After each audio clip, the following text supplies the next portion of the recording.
We return now to our top story, Europe's manoeuvring on Russia and what Donald Trump could do next. Joining me for more is Scott Lucas, Professor of American Studies at the University College Dublin. Good evening, sir. Very good evening to you and your viewers. So President Donald Trump pumping the pressure on Europe to stop buying Russian oil. Is he just using that as an excuse to delay America's own sanctions and effectively put the ball in the court of Russia-friendly Hungary, Slovakia? I do think that Donald Trump is using it in part so he doesn't have to face the difficult decision, because it's like you first, right? Now, we already know that the European Union is planning to phase out Russian oil and gas exports by the end of 2027. But as you rightly know, and somewhat ironically, it's Trump-friendly leaders and Putin-friendly leaders, Robert Fico in Slovakia, Viktor Orban in Hungary, that could hold that up. So in a sense, Trump is kind of hiding behind them. In another sense, this goes beyond calculation. This is just simply Donald Trump hating to make any type of investment that isn't one where he sees a quick profit. Your viewers will long know that he has always blamed Europe for ripping off the United States, for Europe doing bad trade deals with the United States, Europe relying on U.S. military funding. And so that idea is if there's a sacrifice to be made, a cost to be incurred through sanctions, Europe should pay that cost first before the U.S. On the flip side, is there an argument to be made that we're seeing Trump's effective diplomacy? I mean, since coming into office, he's pushed NATO members to ramp up defence spending. He's now pushing the EU to get rid of Russian oil. Is Donald Trump exactly what Brussels needs to get moving? Well, I mean, on the wider question, I mean, look, long before Donald Trump, this question of EU members ramping up their defense spending was on the table. In 2014, during the Obama presidency, that commitment was made at a NATO meeting in Wales to get to 2% of GDP. The reason why it has accelerated this year in terms of defense spending is not because of an alliance with Donald Trump. It's because of a fear that Donald Trump's going to walk away from the alliance. In other words, given Trump's chaotic, unpredictable behavior, his threatening behavior to step aside, EU countries and other countries in NATO have got to take care of themselves. So perversely, Trump has contributed to it, but not in the sense of a very organized, cooperative way. The broader issue, and I think it's important beyond Trump, is what's happening with Trump's officials. Now, there are some officials, such as J.D. Vance, the vice president, such as the supposed envoy Steve Witkoff, the real estate developer, who are very skeptical about working with Europe. We know that. But behind the scenes, what has happened in recent weeks, indeed months, is there are some U.S. officials who are working with Europe and Ukraine on these questions of sanctions and on this question of security. And the big issue here is, can they advance the proposals to a point where they can put them before Trump and, I hate to say it, but almost manipulate him into seeing this as being the best way forward, rather than retreating into the idea that Vladimir Zelensky is to blame and maybe Vladimir Putin isn't so bad a guy. So do you feel like Donald Trump, but also his administration and perhaps their ultimatums, are sharpening the mind of those in Brussels, forcing their hand? Oh, look, the EU, NATO, individual countries, including Poland, their minds were sharpened on January 20th, 2025, when Donald Trump became the 47th president of the United States. I fully expected, many analysts expected, that the Trump administration would completely walk away from Europe and from Ukraine. And our fears appeared to be justified, if you remember, in February at the Munich Security Conference, when J.D. Vance just stood up there and insulted Europe and effectively said there's no reason for the U.S. to be involved in European security.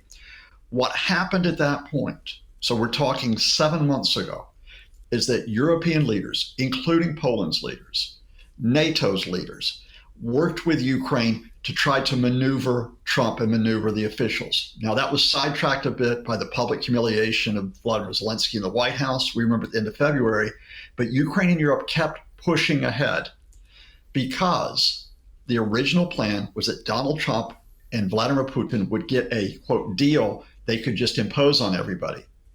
The reason why Ukraine and Europe were able to maneuver and to actually prevent that happening is because Putin overplayed his hand. He didn't give terms that were going to be acceptable to anybody, and he kept on bombing Ukraine civilians. So I'd have to say again, it's not Trump's ultimatum, because Trump just spins like a weather vane. He threatens one day, he asks for cooperation the next. It was that continuity of planning that had to be provided by Ukraine and by Europe, and to find the adults in the room in Washington.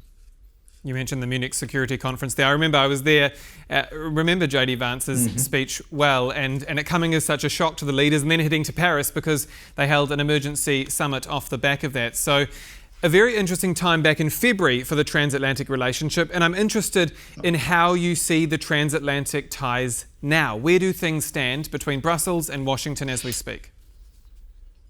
Well, there's a more recent story, which is after the red carpet treatment for Vladimir Putin on August 15th. 3 days later, Brussels, European Union, NATO leaders, Vladimir Zelensky ensured that 7 European leaders plus Zelensky got to Washington to keep the U.S. on board. And we've had confirmation this week that the U.S. has now transferred, or I should say sold, the first tranche of military aid under the new arrangements, which is NATO members buy the assistance and then they send it to Ukraine.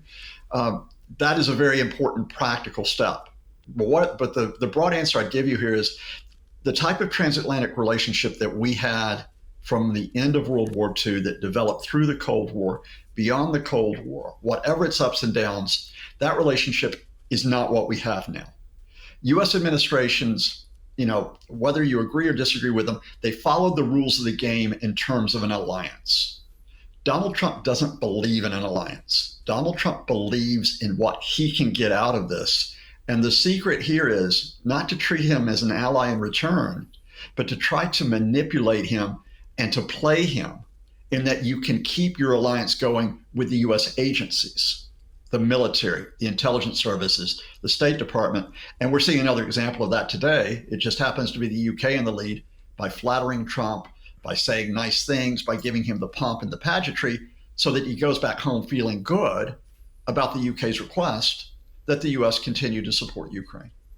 But I'm interested, actually, does that flattery work, or is it, shall we say, a short-term psychological hit? He goes back, he thinks, oh yeah, the UK's pretty great, but then a week later when it comes to decision-making, it falls flat. Or do you think flattery is effective with Donald Trump? You just have to keep doing it. I don't like the fact you have to keep doing it. I would prefer this to be an adult approach based on a meeting of national interest, not on Trump's personal interest, but just this is just the world that we're in. I think the issue here is that in this competition to flatter Trump, the Russians may have run out of options. I mean, they gave him that face-to-face with Vladimir Putin. How much further could they go? Possibly an invitation to Moscow for a summit. And in the meantime, you just keep working on him through certain officials. Keith Kellogg, the envoy to Ukraine, is one. Scott Bessent, the Treasury Secretary, is another. To an extent, Marco Rubio, the Secretary of State, who get in there and say, Mr. President, Vladimir Putin isn't going to cease fire. He's not going to give you that Nobel Peace Prize. He's not going to stop. Your only alternative is to support others in making sure that he can't overrun Ukraine. And then you have to do it again the next week. And the week after that, it gets to be a bit of a Groundhog's Day. But the fact here is that in a conflict which is going to threaten Ukraine's and European security for months or even years, that day by day, week by week flattery is essential at this point, and probably until Donald Trump is no longer president. While I have you, I'm interested on Europe's position and the European Union, which itself is juggling a number of balls in the air, because just today sort of eyeing deeper ties with India, despite India's links with Russia, keeping clear air with China, despite China's links with Russia, and trying to stay all smiles with Donald Trump. So my question to you, is the EU being a people pleaser? No, I think the EU is actually dealing with a Trumpian world very effectively here. And I think the India case is an interesting one, because I do a lot of work with Indian TV channels. And I can tell you the Indian government, Indian society is furious with the Trump administration because they thought they had a trade deal with the Americans. And because they didn't flatter Trump in April, because they didn't say, oh, thank you for stopping our confrontation with Pakistan, he got upset and slap 50% tariffs on them. So at that point, what does India do? India confirmed a historic trade agreement with the UK, and now the EU and India have an opportunity for their own trade agreement. This is a way of working in a world where the US is not necessarily at the center of your calculations because you can't rely on them. So what do you have to do? You have to work with others. And in this case, the EU and India, I think, is a very, very good fit, especially because it's much more problematic for the EU to try to get on the right side of China for that type of agreement.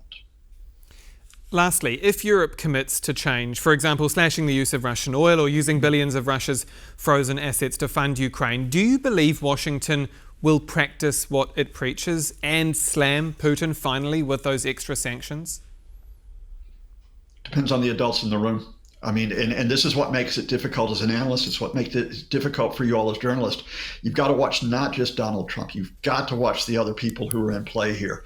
So I'm going to be watching, for example, Marco Rubio, the Secretary of State, Treasury Secretary Scott Bessent, the envoy Steve Witkoff. All of them are in alongside Trump in the UK today. What type of statements do they make? And let me give you one example. Donald Trump dropped the idea of sanctions on Russia when he met Vladimir Putin in Alaska. Putin played him. The people who put the idea of sanctions back on the table, albeit, of course, Europe goes first. Who were they? It wasn't Trump. It was the Treasury Secretary, Scott Bessent, and then the Energy Secretary, Chris Wright.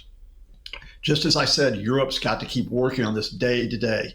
So the Trump administrations have got to work on this on day to day and hope they don't run into objections, not just from Trump, but from someone like J.D. Vance, who, of course, has his big ambition, which is to be president in 2029. Scott Lucas, Professor of American Studies at the University College Dublin. Always a pleasure. Thank you again for your time. Thanks to you and your great viewers. And that's all for World News tonight. Do stay with us here on TVP World. I'm Aaron Darman. Good night.